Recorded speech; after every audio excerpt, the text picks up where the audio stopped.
Hello everybody and welcome back to my channel Jordan Gets a Hobby, in which I revisit some of the old hobbies from my youth. You can see I'm making some beautiful Phoenix Suns beads right now, so if you'd like to see exactly how I made these, then stick around.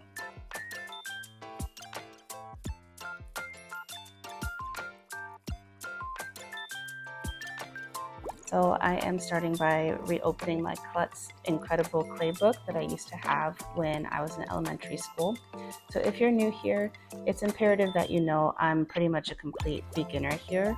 I'm not a polymer clay whiz by any means. It's something that I used to really enjoy back when I was in elementary school, and then I just let that passion die like we tend to do when we get older.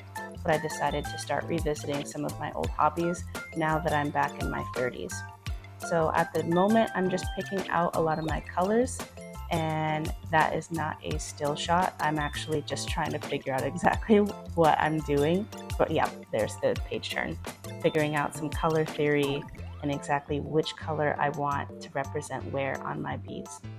But yeah, I figured this would be a good time to make some jewelry because the Suns are in the playoffs. I know, but the night that I was actually making these beads was, I think, when they had just won Game 5, Round 1 of this playoff series. So now they're about to go into, I think, Game 2 of their second series. So hopefully this is coming out just in time for that second game.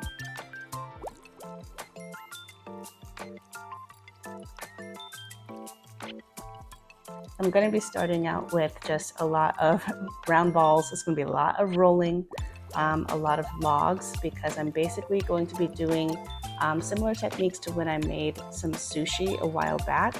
It's going to be a lot of little ropes and putting all of those different ropes together to make some cool stripe patterns and kind of have like a break and bake situation, like when you're slicing cookies and they all have like that same pattern in the middle. If it's like a Christmas tree in the middle and you're slicing it one by one, I'm gonna have that going on as well as some stripes. So a couple different techniques that I'll be using.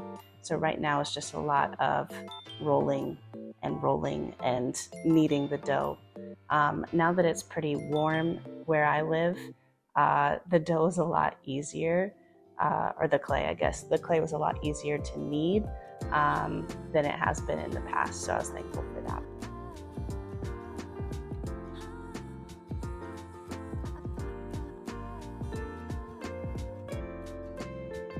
This has been a pretty interesting couple of weeks too. When I was making those beads, I was in the midst of trying to find my wallet and realizing that it was lost. So I had no access to, any of my credit cards, my ID, anything like that. It turned out that I lost it in a Target parking lot because I had gotten a new diaper bag. My daughter's no longer in diapers, but if you know, you know. If you've got a preschool age kid, it's still really nice to have a backpack so you can have a change of clothes and every single toy known to man to keep them occupied. But with this one, I did not keep track of my wallet well enough with the pockets, and I think it fell out of one of the pockets in my new bag and it was lost to me.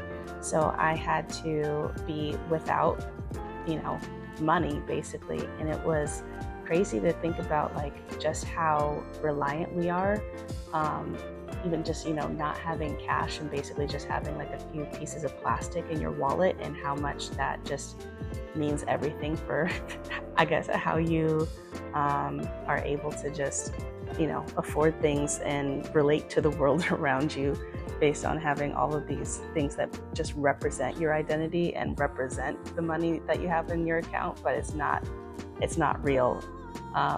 Yeah, it was just very strange to recognize just how much I relied on those things. Thankfully, I was able to replace pretty much everything. And then I just recently found out that a Good Samaritan had actually dropped off my wallet at my old address. So my ID had my previous address listed on it, not my current one. But someone decided to just drop it at the address that was listed on my ID. and it was found. So I'll get to, go back and actually get my Costco card and my fingerprint clearance card, so I don't have to, re-get those ones. But I've got my ID, I've got my replacement cards for everything else, so I'm good to go now.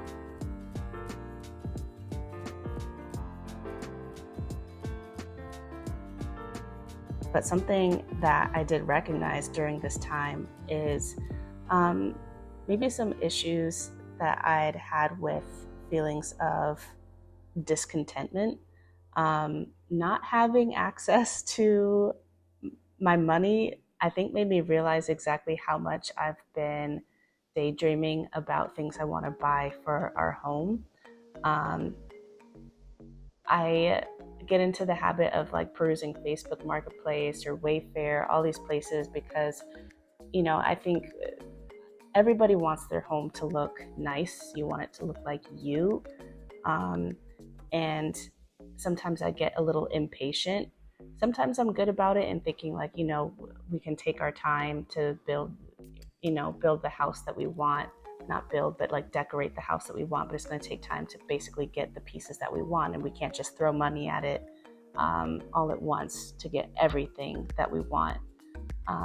But in this season, I feel like I've been especially prone to like searching Pinterest and maybe even comparing our house to other people's houses and feeling like we're not where I want to be yet.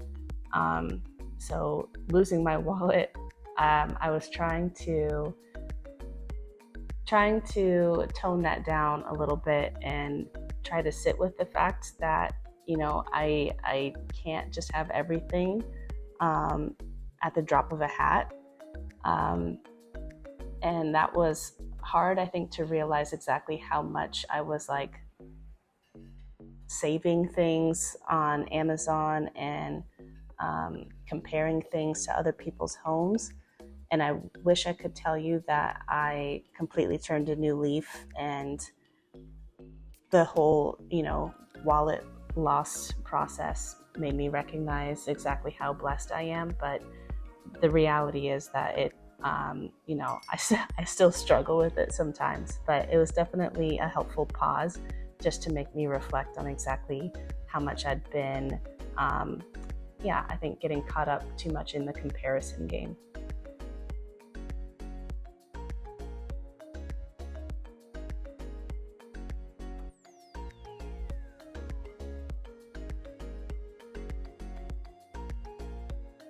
You can see now I am rolling out my new log. So I have cut my break and bake pieces and put them on the striped log, and then I'm rolling everything out so you can see a pretty cool pattern emerging that has like these layers of colors now.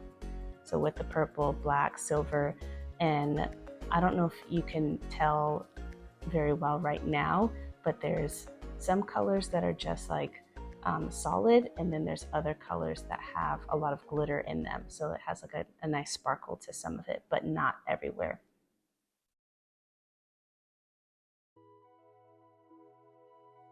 And then this process was pretty tedious, of having to poke holes in every single bead that you cut.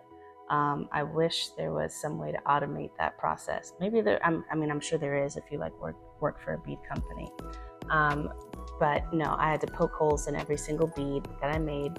And this was me thinking that I was pretty slick, because, at the time I could not actually buy like string or cord. We didn't have any string to make a bracelet at the house, but we did have these like metal, kind of like a metal string that was left over from when we needed to anchor an armoire to the wall. And so I thought I was being slick, like putting beads directly onto one of those metal loops, because it had like a fastener. Basically, you fasten it together into a loop. So I thought that I would just basically make that into my bracelet. And it would have turned out really well, except for the fact that like the clasp on the end, I left it on the wrong end. So I couldn't actually close it into the loop. That fastener should be on the other end. But yeah, several days later, when I did get my wallet back, I was able to actually get some elastic string, and this is the final result. So it's a pretty cool bracelet made all of homemade beads, and there you can see the patterns a little bit better.